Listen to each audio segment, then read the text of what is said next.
truths and rumors that don't get reported. Stories I write that are often distorted. Got my notebook and pen, and I'm ready to listen. Tell me the truth, I'll consider your position. I've seen killers with eyes so cold and dead, and others go to prison because of what someone said, rotting away for the rest of their lives, leaving a hole here on the outside. Things are sad here on earth, and it's no wonder why, when you consider the sociopaths who remain in charge. It's me who sees the system for all its flaws, and I usually start with the probable cause. My right hand is reading the probable cause. Welcome to The Probable Cause. This is a podcast covering the criminal justice system in Allen County, Indiana, northeastern Indiana, and the state of Indiana. I'm your host, Jamie Duffy, a local journalist, and to my left is our co-host, Michael McAlexander, who is the Allen County Prosecutor. I want to say at this point that someone told me today, who spent many years in prison, that he said the prosecutor is the most powerful person in the county. I agree. Yes, and my right hand agrees. The only thing I could think of that's even close to that is the county council, and that's an entity. I call them the barons. And they only control the money. Right. That's correct. So, and also you're listening right now to my right hand. She is also with the podcast of The Probable Cause, and she came to her knowledge, rather unfortunately, through the death of her son to homicide almost 9 years ago. So today we're going to talk about plea agreements. I honestly didn't realize how controversial plea agreements are until I started doing my research. But first, the courts have been busy for the past couple of weeks. I think we need to talk about that. Mike, what do we have going on in the courts this week? This week we have a murder case going. Last week we had 2 murder cases, and we got guilty verdicts on both of them. You sure did. One of them was in Judge David Zent's courtroom. Lamont Cooley, all of 24 years old, was convicted of stabbing Anthony Maumee in the family restroom of the Promenade Park Pavilion. I do want to say I believe the downtown is safe. This was in January. It was freezing cold. The only people who were around truly at that hour of the night were homeless people. It was a fast trial. It only happened in January. It just kind of depends on how it sits on the calendar. Interesting. So, side note on Lamont Cooley, because we're talking about everyone as a human being, in my opinion. He's going to get a virtual life sentence for what he did. He was convicted of murder. I had someone tell me that they were his foster mother. And she is so emotional about it. She cannot speak about the situation, and she is very critical of the Department of Child Services, which I do hope that the prosecutors can come and help with some of the legal services and that. Mike has brought that up in a couple of our podcasts. But the problem is, and we don't have the podcast to talk about this now, but once somebody turns 18, they're an adult. And we expect him to snap out of it. And so I will try and get his story, if only because I think maybe we should all hear it. The other trial was in Fran Gull's courtroom, was Royal Davis Jr. And he caused quite a stir in the courtroom. I wish I could have had cameras in there because he actually got up on the stand and told his own story. He was convicted of felony murder. It took a while to get him into the court because he went through public defenders. He tried to go pro se for a while, which means that he represented himself, which isn't the greatest idea. In my opinion. I would not recommend it. I know. I mean, because it's difficult. I can remember that Go ahead. Isn't it that usually a stall tactic? Like firing their attorney? And I mean, in this case, his killer had, 4 different attorneys throughout the process and got a continuance each time. Yeah, the trouble with those, when they change the attorney, and sometimes it's a legitimate disagreement, they don't, if they have a public defender, sometimes they don't trust the public defender, many times unfairly, because some of the best trial lawyers out there are public defenders. They sure are. But there is a trust factor, and some of it, I think, is also a stall factor. And then we've had, just as we've had a lot of turnover among our attorneys in our office, the public defenders have had a number of people come and go over the past several years. So it's tough for everyone. And sometimes the public defender says, I'm washing my hands of this. Well, Do they not? They usually have somebody else reassigned if there's a real disagreement between them. But it's very tough. Without going in front of a judge? What was that? They can reassign the public defender without going in front of a judge? They can. It's usually the disagreements, though, come at a pretrial or some other kind of hearing where the defendant expresses his dissatisfaction that the attorney didn't do this or didn't do that. Now, that can also happen with people that retain their own attorneys as well. You can just end up with a disagreement about the best course to follow. Right. And it's also interesting. There's so many ins and outs in the legal system, and we're here to explain them and understand them at the same time. But usually it's going to cost at least 3 or 4 months if you reset a trial. Yeah, I mean, but you're sitting over in the Allen County Jail, and that's not a picnic. No. Or, any jail, honestly. At least around here, I get plenty of complaints. The victim's family isn't sitting in the jail, but they're just as affected. Mm-hmm. That's a good point. I mean, the emotional trauma on the victim's family and victims, I don't think has been given enough scrutiny.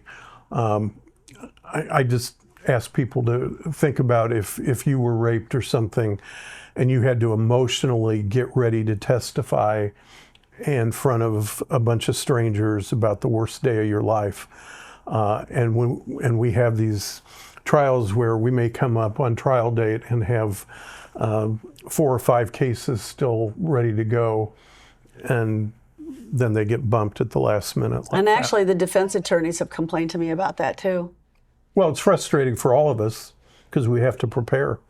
Exactly. And you have witnesses lined up, and then you don't know. Like in the trial that I covered yesterday, I'm not going to mention it yet, but they're worried that the very key witness may not show up again. He was there were 2 people accused of the same crime.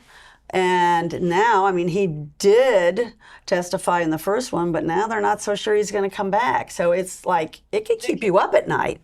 They can read his original testimony into the record for the new trial, though.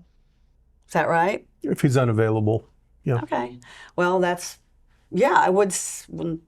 Well, it's his cohort that's being convicted, so, or is on trial. To get us back on topic, plea agreements are a great way of avoiding all of this. Right. So let's get into that, actually. Plea agreements. We've heard so much about them. There was a plea agreement, a confession that was accepted out at Idaho with Brian Koberger.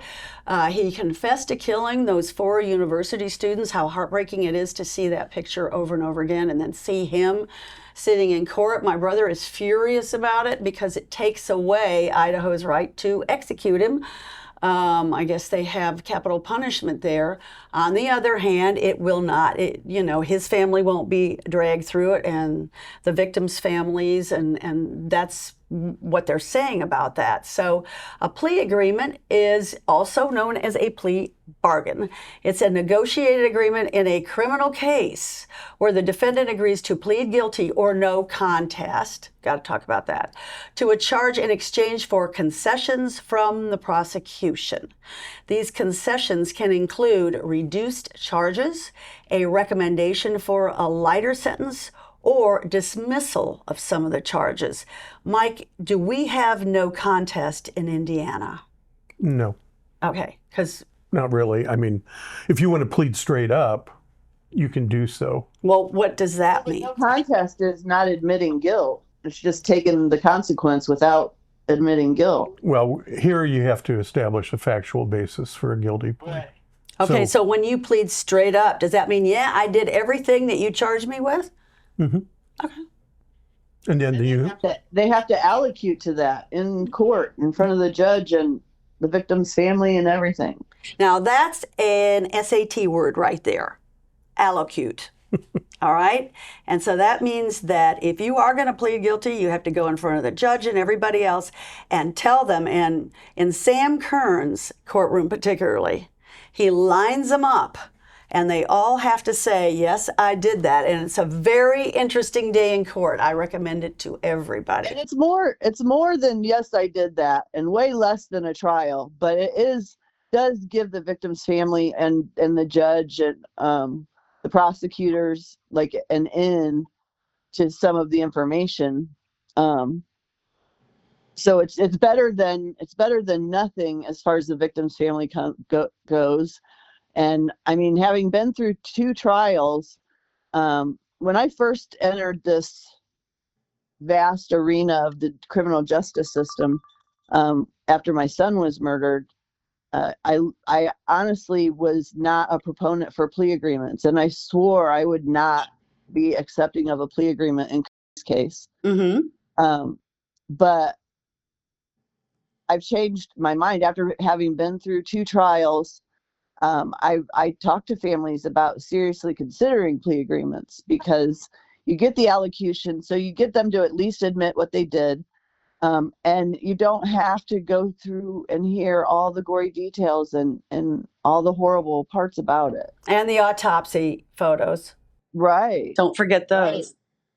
So yeah, my attitude as far as plea bargains go have changed drastically. Well, it's also highly impractical because the number of cases. There's no way. Right. And that's where I was going to next, is that plea bargaining accounts for almost 98% of federal convictions and 95% of state convictions in the United States. And I have some statistics from Allen County in 2024, which I got from the Indiana trial court statistics. Wanted to get that right. This year, okay, so remember 95% of the state cases in the U.S., but here in Allen County, it's more like 90%, which means you take a lot more to trial. All right, that means 10% of the cases resulted in guilty pleas, and that was around 6,200 cases, a little bit more. Contrast that with last year, only 53 cases, or 0.1%, went to a jury. That's not very many. I have to say that the plea agreement substance has changed from Mike's tenure, from his predecessor's tenure to Mike's tenure, because the plea agreements that were coming out under his predecessor were oftentimes merely a slap on the wrist, or hardly any time, if any time at all, on pretty violent cases and things like that. Okay. And even murder cases, like, they were getting pled down to lesser charges, like reckless homicide or voluntary or involuntary manslaughter, more often than I would have liked. But under Mike's leadership, I mean, they're pleading them out, but they're pleading them out at murder. They're admitting that they murdered them. They're not letting them get off with reckless homicide or voluntary manslaughter or those kind of things. So that's one thing that I would have to say I am happy about. Or well, I mean, my right hand, we gotta I'm hard pressed to take credit since I was chief deputy for 20 years. Right, he's pointing out that he was chief deputy, and it's interesting what you're bringing up. Well, I mean, I think we look at each case separately as to whether a lesser charge is appropriate. And there are factors that go into that. If this is something that appears to be maybe on the borderline of self-defense, is it something that came out of a sudden impulse? Voluntary manslaughter requires sudden heat. And You also get into that in Indiana for attempted murder, which is a level 1 felony. You've got to show that they had a specific intent to kill. So, and in some cases, if somebody didn't yell, "I'm going to kill you," you're looking at their actions. So if they shoot once, do we have enough to prove beyond a reasonable doubt that they wanted to kill the person? Now, you can make the argument that, well, if you're shooting a gun at somebody, you're probably trying to kill them. And I understand Or he might just be trying to scare but them. again, remember on that you only need one person on the jury to buy into that, to say, well, they didn't really prove that he meant to kill him. And you've got a hung jury or worse. So Now, see, I'm kind of on the opposite side of that, to be honest with you. Sometimes I think, like, especially with this whole felony murder thing, that you didn't actually shoot it, but you were there. You know, I mean, I have a, okay, anyway, let's keep on going. So 9,000 were dismissed. I don't know if that's a lot or not. That's 14.4%. you're saying in Allen County? Yes, in Allen County. This is according to the Indiana Trial Court Statistics. My stats roughly say that we file around 3,000 felony cases a year. Okay. And around 5,000 misdemeanor cases, 5 to 6, and sometimes higher. But Okay, but so that could be because you've got them rolling over. and that's true. But now our stats used to be kind of skewed because of the way we did preliminary charges. We would file them under what's called an MC cause number, and those would all get dismissed. So that was a lot of dismissals that we had, but they weren't really I mean, that part was done, and then a specific cause number. Under a new cause number. Yes. Yeah, and that used to kind of drive me crazy. But the one good thing about that is sometimes the probable cause was posted online, and that went away. It says 2,500 were bench trials. Do you go along with that? They must be picking up a lot of misdemeanor stuff. Okay. Because we don't have that many felony trials. But there is a practical thing if you think about it. We have in Superior Court 3 full-time judges to do the felony trial work. Well, if we're filing 2,500 a year, that's a little over 800 per judge. How many days in a year do we have? We have about 250 before you account for vacation and holidays. So the realistic number of working days is less than that. Right. So if each judge had to do 800 cases, they'd need 3 years to do that. So It's impossible. It's That's impossible. why plea bargains are necessary. And can you just tell us what bench disposition was? Because it does say in the Indiana Trial Court Statistics that about 18,000 were by bench disposition, which would be about 1/3 of the cases. So you got bench trials. What's bench disposition? I'm wondering if that's some kind of a plea. Okay. So, but it did They're say. being done in front of the court, but not through a trial. But again, those numbers seem off because in theory, we should be disposing of about the same number of cases, other than probably the more serious cases. It's very difficult to get a plea on a murder case. And some of that is And do simply you human always nature. offer it? Right. I would say there's a lot of times when we don't offer, or we have a very brief discussion and it's very clear that there's not going to be a meeting of the minds.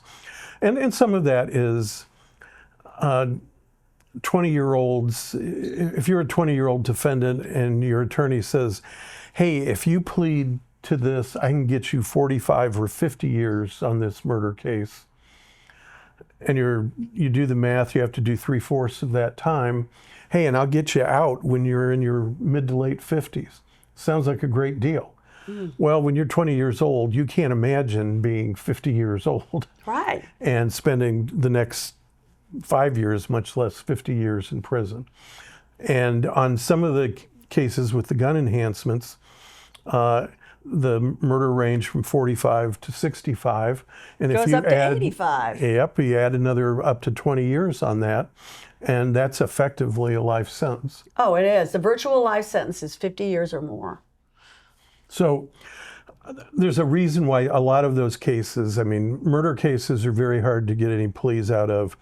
Child molest cases are very difficult. People don't want to admit to that crime. And when they do in Sam Kerm's courtroom, it's interesting to watch. So, and you know, other major felonies have a lot of time attached to them. And so a lot of people decide they might as well roll the dice and see if they get a jury that's a little odd.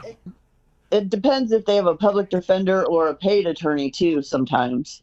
I think there's a greater trust factor when they hire their own. Well, but going to trial costs like Yes. twice to 3 times as much as just going to the court dates. So taking it to the box with a paid attorney, probably on a murder case, probably is in the tens of thousands of dollars. Oh, yeah. I would tend to agree, and that's why we don't get a lot of private attorneys on murder cases. Yeah, I mean, and well, usually they go to Indy. Or why not take it to trial? And there's that as well. Other than there is a consideration that we generally give for the certainty of the conviction. I think you touched on that a little bit ago. But at some point, if the defendant is willing to acknowledge his guilt, that usually is showing some level of remorse. And a lot of times that's very important to the family. It's one of the things, though, for a family, you go to trial, and it tends to create a lot more post-conviction litigation. They don't have anything to do, so they file post-conviction, they file the initial appeal, Right. then they do post-conviction relief. They try to take advantage of any changes in the law. And sometimes this stuff can go on and on.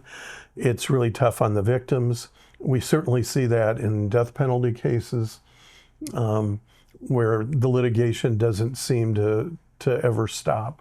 Well, but you know, this is America. You're allowed to have that.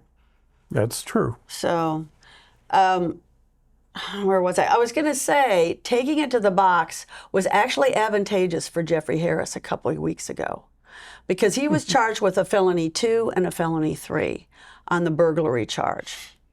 But the jury didn't buy it, and those were knocked down to felony 6s.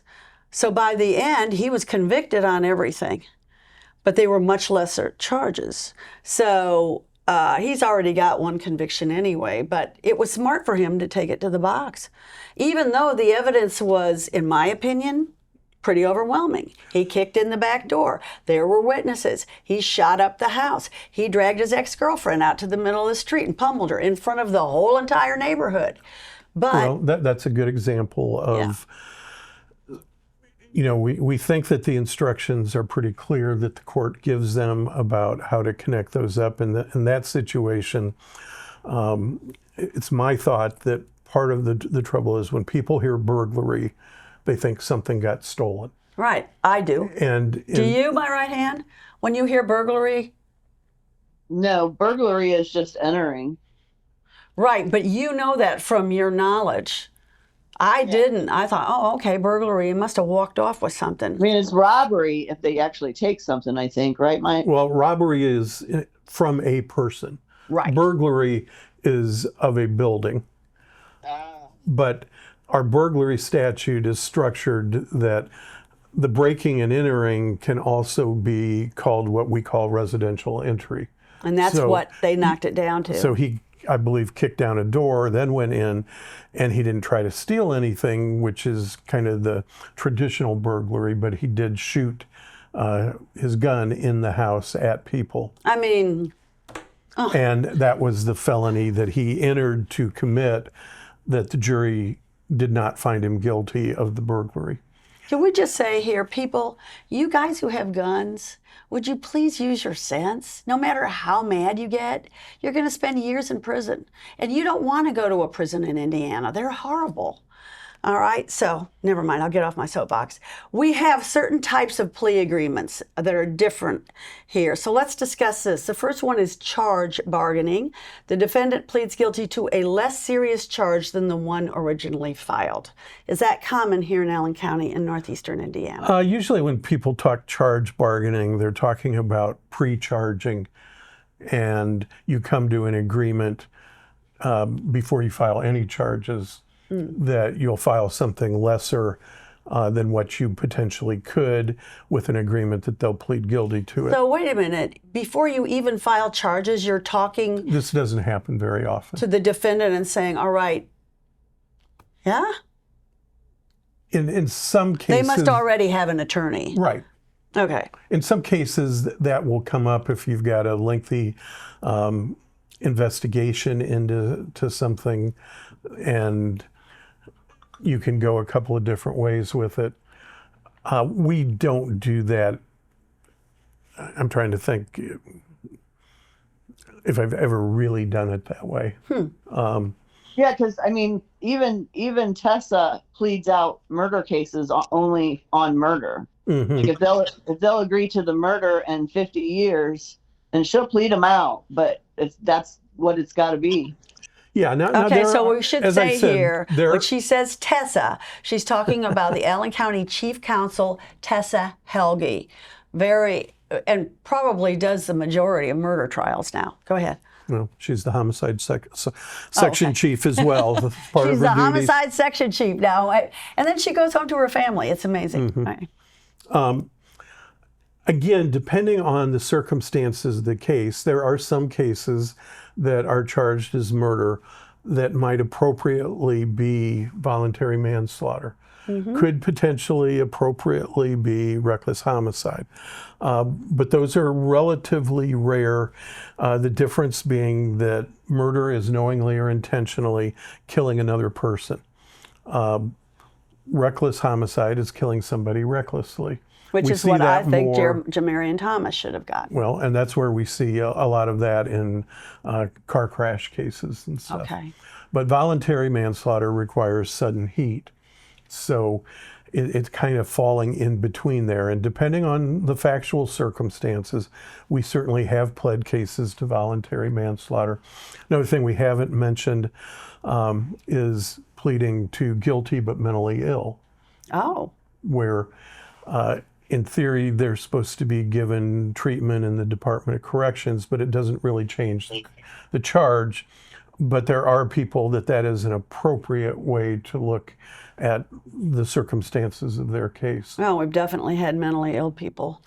That's been proven. But charge bargaining is pretty rare because most people don't have the attorney before the crime. Now, we can negotiate, though, whether we plead them to a lesser included or different charges. And then we have to say that the judge has to approve it anyway. Right. Okay.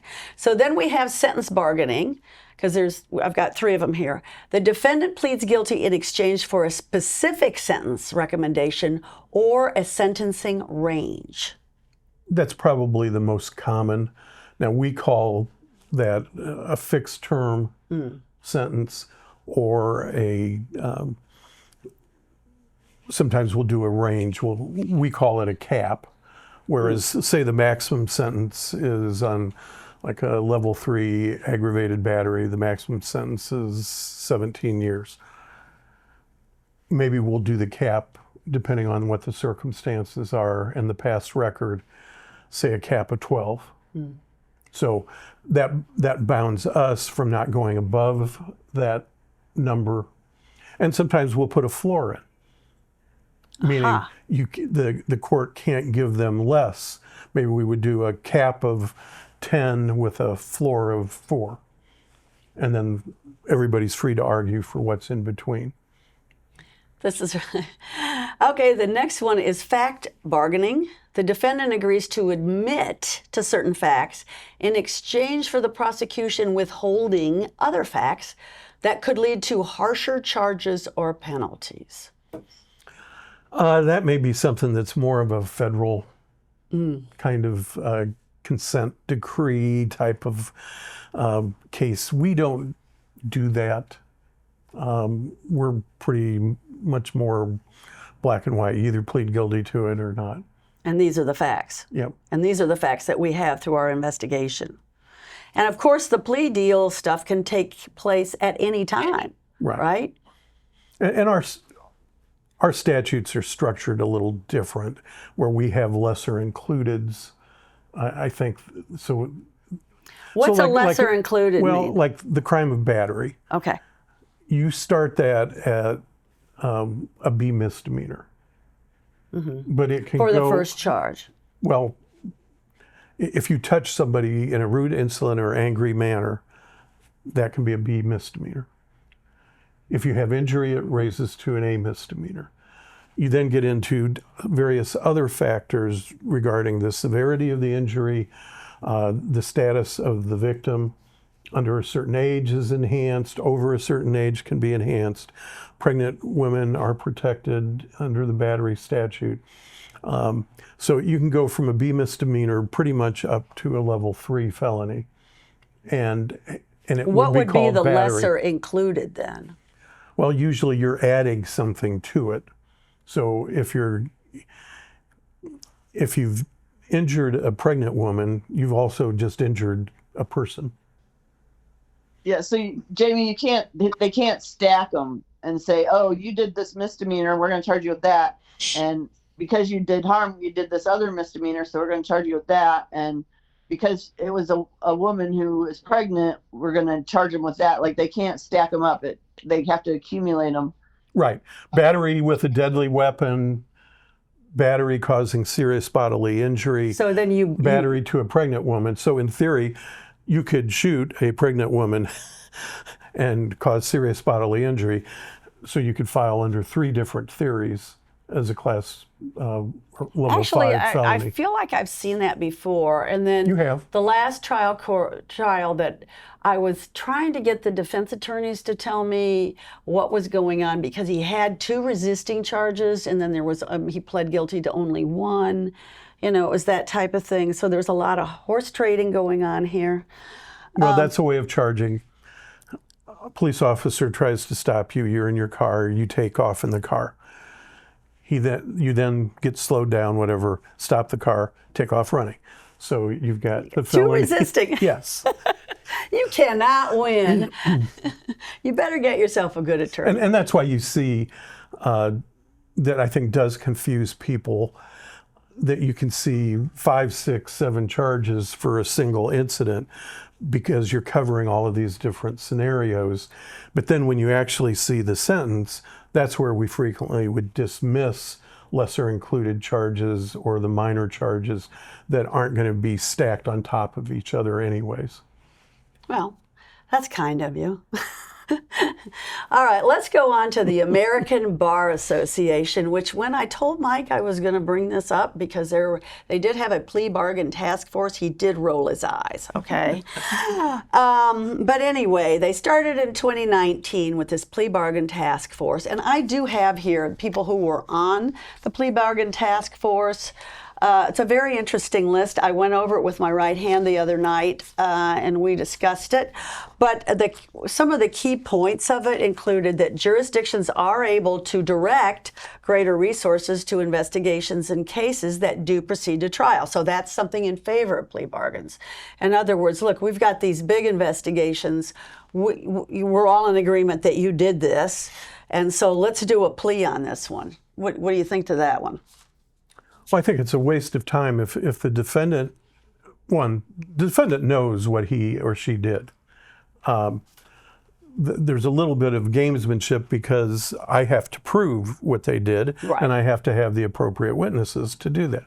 So if the defendant knows what he did and he's willing to take responsibility for it, and I can give him a sentence that I think is appropriate for what he did, proportional to his behavior. We keep saying Also, he, but there's some she's out there too.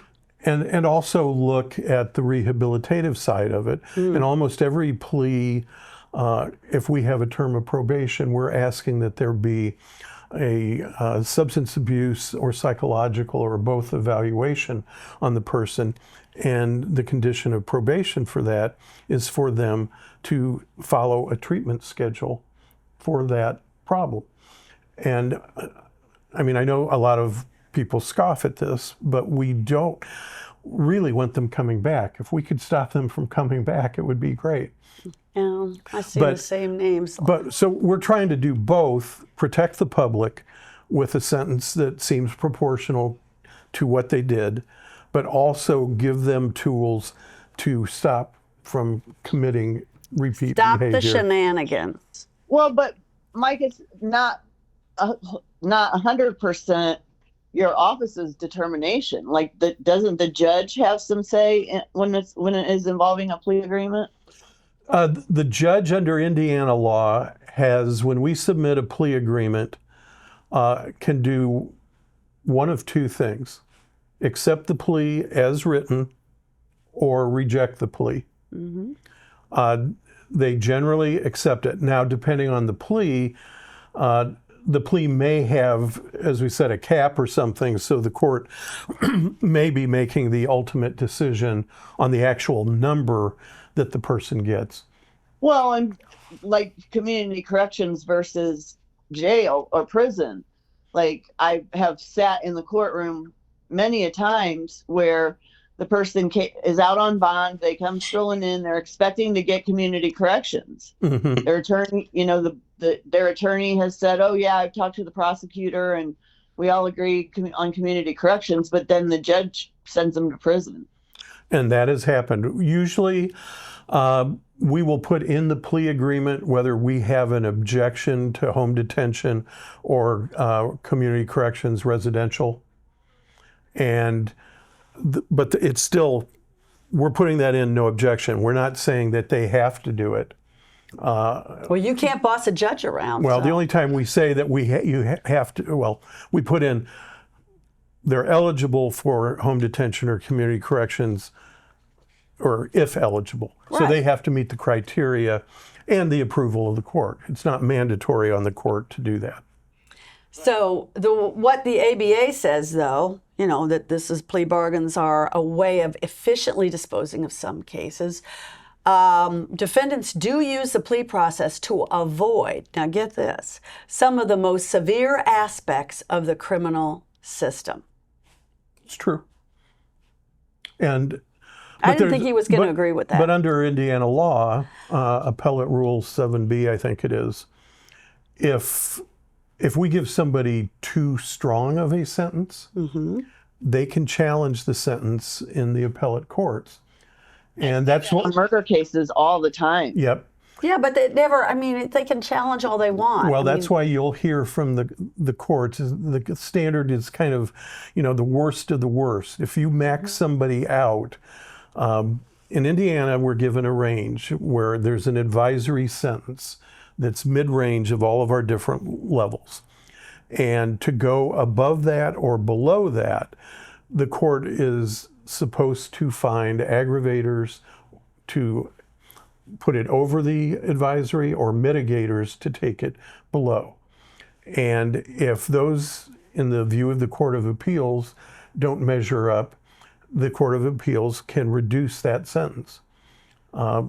I'm sure judges don't particularly like it. I don't usually like it when they do that. I'm sure they hate it. But that is a safeguard that was built in. It's fairly rare for a case to come back or be overturned at the appellate level. I agree. I think it is. But we don't want to see any come back. But civil cases, maybe not so much, because I do read my Indiana lawyer. I'm always looking for that. So here's some more from ABA on the severe aspects of the American criminal system. Furthermore, got to have some furthermores in there. Many benefits of plea bargaining are, when viewed in a different light, a means to mitigate the excessive harshness of the modern American criminal system. In this sense, plea bargaining is not so much providing a benefit as it is a safety valve for quotidian injustice. Quotidian meaning daily injustice. Pretty pretty big condemnation there, and I will let you respond to that. And that's probably why I'm not a big fan of the ABA. Okay. I think they have a certain bent, and I don't know that that is reflective of what victims go through on violent crimes. I mean, the argument, I think reasonable people can disagree on nonviolent crimes, but even at that, simple shoplifting has an impact on all of us. I mean, if Walmart raises their prices because of shoplifting losses, we all pay. And some of the other minor things you can say, well, that doesn't seem like a big deal. Well, because we run into this sometimes with some of our homeless and their mental health issues. If they're approaching you in a dark parking garage, yeah, you don't like it. yeah, and it's a quality of life for the community. So I certainly wish we had more remedies available for drug addiction and mental health issues. Well, we used to have more facilities for mental health. But there's still that Homeless responsibility population went that we need to do something to protect the community. And that's where it gets tricky. I mean, Indianapolis, I was just reading some stuff that... Yeah, let's hear what Mike thinks about Indianapolis. Well, I mean, over 4th of July weekend, they had 2 teenagers killed right down at Illinois and Washington, which if you know downtown Indy at all, I mean, that's where... But we had one. Yeah, I know. Right down here. Yep, right there. Yeah, right. Looks like a stone's throw from your window. Go ahead. Well, they're boosting up their curfew, and that gets real tricky about civil liberties and kids out late. And it's a lot of work for the cops. But they're setting up kind of a mid-range thing of it sounds like a facility they're going to take the kids to, see if they can get a hold of their parents and stuff before they take them to a detention facility, but do their best to get them off the street. And I don't know if we will end up doing something like that if we have additional issues like we had a few weeks ago. I would guess we would probably take a try at it. Yeah, we need a safe haven or so. We need to, police chief says he'll come on our podcast, so that would be Chief Cottle. Let's talk about that. 15-year-olds shouldn't be running around downtown Fort Wayne after midnight. Right, and we need to help the parents. We can always blame the parents, but they need our help. So here is a moreover now. We had a however, or furthermore, but here's a moreover. The task force reviewed substantial evidence that defendants, including innocent defendants, are sometimes coerced into taking pleas and surrendering their right to trial. This happens for a number of reasons. For instance, mandatory sentencing laws often make the risks of taking a case to trial intolerable. And it says prosecutors understand and exploit these fears to induce defendants to plead guilty in cases where they would otherwise prefer to exercise their constitutional right to have the case decided by a jury. I'm sure that never happens here. No coercion. No. I mean, that is nonsense, and that's the kind of stuff out of the ABA. Let it out. Let it out. That now, will I say that there not even Mississippi? Go ahead. Sorry. When we look at a case and make a charging decision, we have an ethical duty to believe that we can win that case. If during the course of that investigation, as it goes on, there is somebody that we find was wrong, I mean, or that our evidence is not what we thought it was initially, we have an ethical duty to dismiss. Are you talking about a witness, a police officer? It depends. An investigator? Any and all of the above. Okay. Because that's the next point. I mean, this didn't get much play, but Thursday the 3rd, on one of the recent homicides, we got ballistic information back. Hey, I wrote that up. Okay. Aren't you reading my website? Of course. But I have not seen it in... I beat everybody on that story. I haven't seen it in our other local media. Well, it did, finally. Well, we promptly filed a motion to dismiss that case. I saw Now, that. there Can may you be- talk about it? Well, there may be other charges possibly involved later, so I don't really want to talk about it. It's Yeah, still I get that. under investigation. But the ballistics indicated the person that we had arrested, that weapon was not the murder weapon. Okay, but in that case, which is the Tillman Park shooting, and forgive me, but I can't remember the name of the defendant right now, there were 2 guns used. So, and there were shell casings from 2 guns So that were used. when we find something, we have a duty to move quickly. All right, well, let's hear it for the prosecutor's office. But now, are there people that are sitting in jail that maybe think that they could beat the charge, but they'd rather just, if we've offered them 180 days, they say rather than fight it, I think it was a bad search, I'm going to go ahead and plead guilty so I can get out, because otherwise I'll be sitting here for longer. Oh, yeah. I think there's some stuff like that may happen, that maybe they haven't exhausted every possibility. But again, I go back to, they know whether they did it or not. And so, no, we're not there coercing them. Now, the consequences may be coercive, because we may offer them something that is advantageous, that if they go to trial, they might get a much worse sentence. And some of that factoring in, I mean, the biggest predictor of your sentence is your past criminal history. Well, I really hate it when they start bringing up juvenile criminal history, because I think it should have some weight. But when you're young, just think about, here you were 10 years old trying to hop a train. Remember that story? Okay, we all did really stupid things when we were kids. And so when they bring it up and say, you had chances to rehabilitate and you didn't use them, And so we're going to, you may not be the worst of the worst, but we're going to hold that against you. I have a problem because I raised 2 sons. I mean, I knew some of the, shenanigans. So, and literally on what Mike was talking about here, they're saying that sometimes when there are so many cases that are pled, people are like questioning. And they're saying that one of the things that gets trashed to the side is that police and governmental misconduct often go unchecked because so few defendants proceed to pretrial hearings where such misconduct is litigated. In other words, at least they get to say that it's there. The reality is that so few pretrial matters are litigated leads prosecutors to be less critical of their witnesses and less willing to scrutinize the strength of their cases. Onto the defense attorneys. Defense attorneys, similarly, are less likely to properly investigate their cases, knowing that their clients will almost certainly take a plea. So, see, and I don't buy that. Okay. I don't know where they're getting this. How do I say this? Go ahead. Most defendants will say they didn't do it. Right. And you've seen a lot of that in your years. They are not credible reporters. And if they truly feel that way, we try those cases. It's harder to get a lower level case like that into court because they get bumped by the more serious cases. But they can be tried. And the defense attorneys certainly file a lot of motions to suppress evidence. So this idea that everybody's cowed under the system is not true.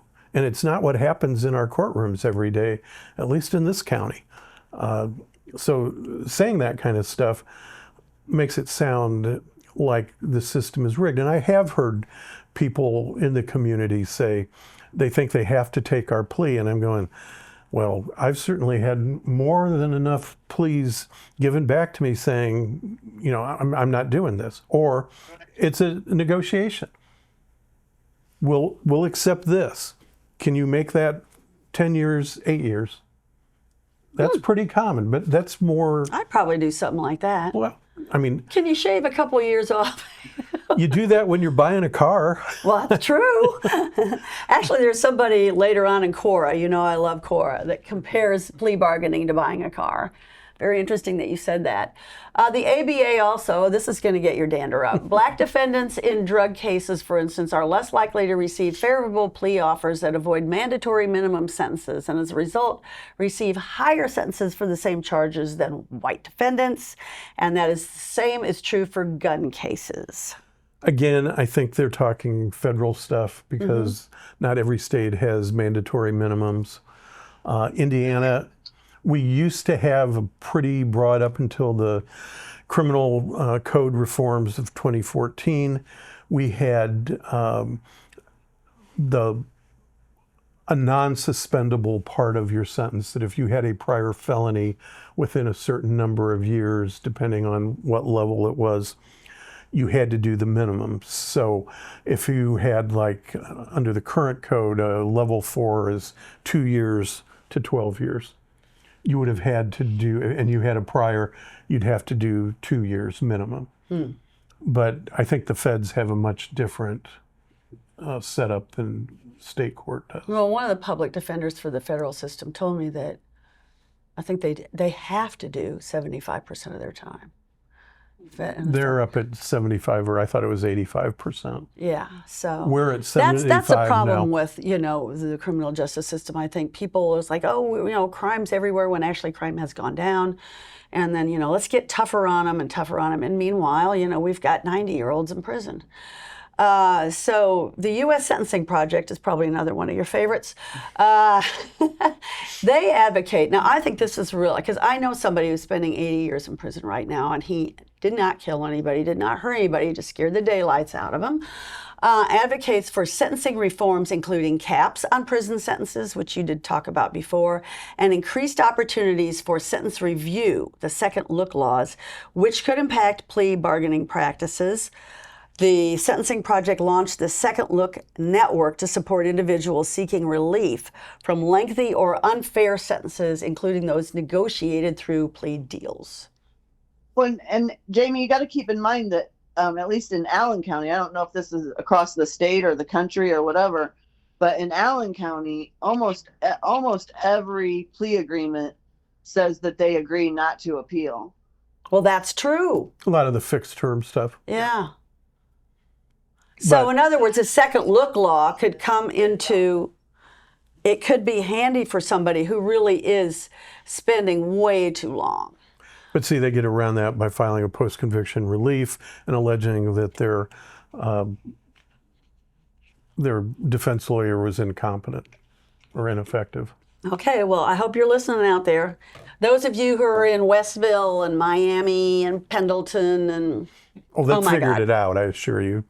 I know, because that's, like you said, that's all they have to do. Well, if you think about it, appealing their original sentence, they've pled guilty to it. They've said they did it. Right. They allocated saying that they did it. So why should they? Yeah, but we're talking about human beings. Right. Oh, I'm sorry. All right, you know what? I can't read this whole list. I just wanted to point out to our dear prosecutor here that the Cato Institute was also part of this plea bargain. You had people from law schools, Southern Poverty Law Center, Innocence Project, U.S. Department of Justice, all those kind of people that you would expect to be on the plea bargain task force. But on the other hand, you did have the Cato Institute too, and I do not associate libertarians with social justice. So I just wanted to point that out. And you know what? My brother's been a libertarian since, you know. Anyone from the National District Attorneys Association? Which one? The NDAA. The National Association of Criminal Defense Attorneys were on here, yes. Gee, what a surprise. Council on Criminal Justice, Federal Public Defender for the District of Columbia, Rutgers Law School, judge from Fulton County, Georgia, Georgia State University of Law, and then the Belmont University College of Law, founding director of the Plea Bargaining Institute. He's from Nashville, Tennessee. Okay. So I know we're running over because we could do another one on this. This was really fun for me. I just want to read you something from CORE. I'm not going to read you both because we already know plea bargaining is an efficient way. There are way too many cases to take them all to trial. It's ridiculous to think about, right? But here is one guy from Quora, and he's gives some advice to all of you out there.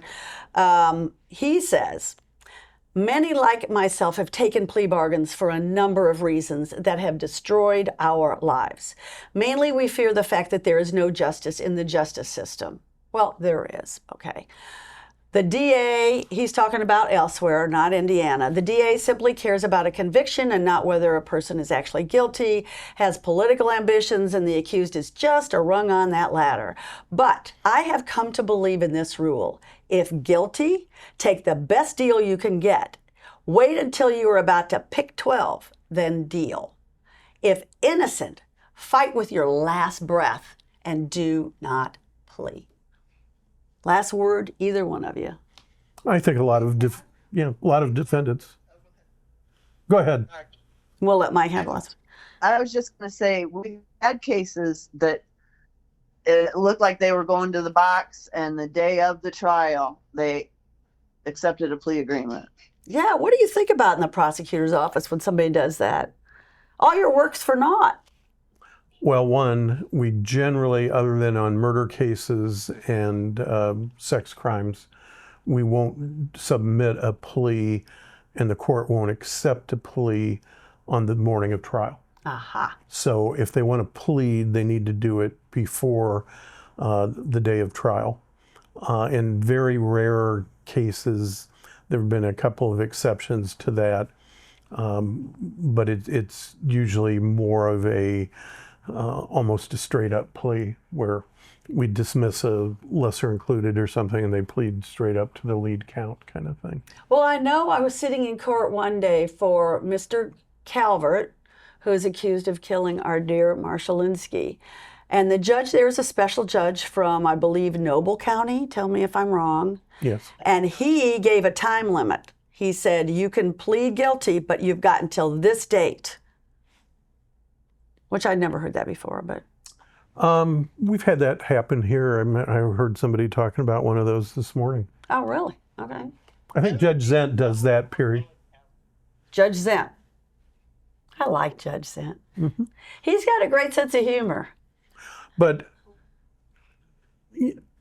we're trying, I mean, obviously we would prefer if somebody's going to plead guilty to plead closer to the earlier the better, because our people are going to be working the weekend, shall we say, to get ready for a trial if it starts on Monday or Tuesday. So it gets frustrating for them, just as it's frustrating if they are all ready to go and they're the third or fourth one in line and they get bumped. It's frustrating for victims and families. But we're also fighting human nature. Most people don't want to accept responsibility for their bad acts till they absolutely have to. And I think that is probably as much as what goes on for the lateness as it is any kind of a strategy that I'm going to get a better deal at the last minute or something like that. I certainly promote among my staff and the defense lawyers that if they find stuff that is beneficial to their case, tell us about it, because it's not like we're going to run out and disprove it. It usually would create an atmosphere that, oh, well, I guess, the risk reward of going to trial changes. And that may result in a lower sentence for their client. So you say, okay, if you find something that actually helps your case, we will listen. Yeah. I mean, ethically. Do you really love that once you're, done your whole investigation? Ethically, we are in a search for the truth. Okay. And we have a responsibility to continue that. So the idea that we're going to reject that, we're human as well. If we get ready to go into fight mode, we want to win. I'm not going to deny that. But you don't want people chalking in front of the prosecutor's office anymore. If they come chalk- on, where are all those chalkers? Made life interesting. They're charging the cases. We don't have time talk. That's right. Everybody's happy. Next time we would put something together, they're charging the case. So Okay, I'm trying to sign off here. We keep talking. Who wants the last word? Because otherwise I'm going to have to close. You've been very great today, my right hand. I could tell you're perking up. You're getting better. yeah, I know. Well, Thank you. feeling better today. I just want to remind you on all of that the allegations of when prosecutors step over that line, and there have been some notable cases where that's happened, hopefully they get punished for it. You're not talking about Allen County, though. If I did something like that, I would hope I'd get called out on it. I should, but I don't plan on doing that. And if I have deputies that would do that, they won't be deputies very long. So you can always come be a journalist and get beat up every day. But I'm just kidding. But no, I take the ethics of this, and my predecessor did too. She and I could talk about a lot of things and disagree on a lot of things, but that was one thing we were together on all the time.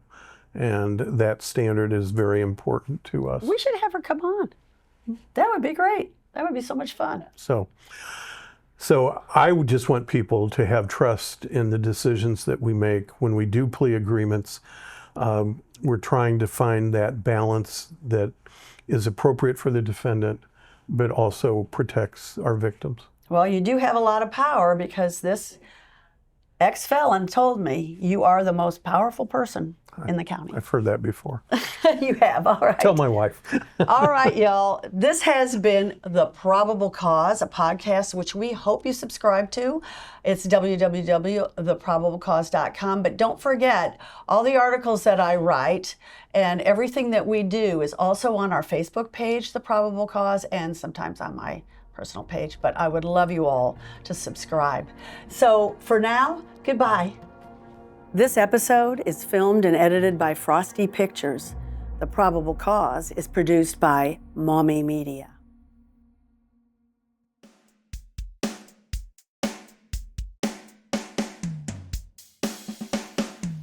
Worried when I crossed the Michigan line, a cop from Steuben County waiting on I-69. A headlamp went out while he pulled me over, charged me with possession after I rolled down the window. Now that's skunk. Indians a trick when it comes to weed. It's like who doesn't smoke or use gummies? Your grandpa, your brother, your rich friend from school? Hell, throw in the whole courthouse and my attorney too. It's time those assholes change these stupid laws. It ain't worth the paper for a probable cause. Sitting on a bar stool in my usual place, this guy next to me said he was looking for some cocaine. Hell, I just sold him an 8-ball with a little piece off for me. But my buyer was a cop? Should've known he was a creep. So I'm a dealer, right? You gotta be kidding. It's a rich man's drug. I just take it because I'm injured. 8 years in Westville with a monkey on my back. There's more drugs in here than you can shake a shank at. One dirty drug test, man, this system's flawed. Undercover screwed me in my probable cause. Street crimes never did me no favors. I'm hooked on Fetty. I'm a junkie, not a felon. Told that son of a bitch on the way to lockup. I can't seem to shake it. I need help, not mocking. What do you want from someone who's been through the system? Drugs all through the house before mom and dad went to prison. Throw me in jail and give me a fine? Someday I'll be dead and away from your kind. Now I'm at the courthouse in front of a judge. Can't say my public defender cares for me much. Crimes are committed on both sides of the law. God help me now with this probable cause. C shift never gets old. Anything can happen when you're out on patrol. You think I'm just eating donuts, man? Give me a break. Nothing on this job is a piece of cake. Lights and sirens activated. This knucklehead wants to chase. Baby mama at the scene just spit in my face. Wife's worried that someday I won't be pulling up at all. You'll read about my killer in a probable cause. Man. She went through my phone and she seen my text. I told her forget it. It was just my ex. She took a swing and knocked me flat. Man, I went wild and hit her back. Judge slapped me with a no contact order. Now she's got the kids and she's staying with her mother. So she started it all and I have to take the fall. You can read my whole story in the probable cause. When I was young, caught a case for dealing and did my time. Yeah, I got a record, but I was doing fine. Running my own business on the southeast side. Yeah, I got a gun. I kept it on hand. Told the cop my reason, thought he'd understand. In this neighborhood, you need some protection. Attorney thought I could get just community corrections, but the judge decided to send me to prison. Can't get ahead no matter how hard I try. Read the probable cause, it'll make you cry. Whispers and rumors that don't get reported. Stories I write that are often distorted. Got my notebook and pen, and I'm ready to listen. Tell me the truth, I'll consider your position.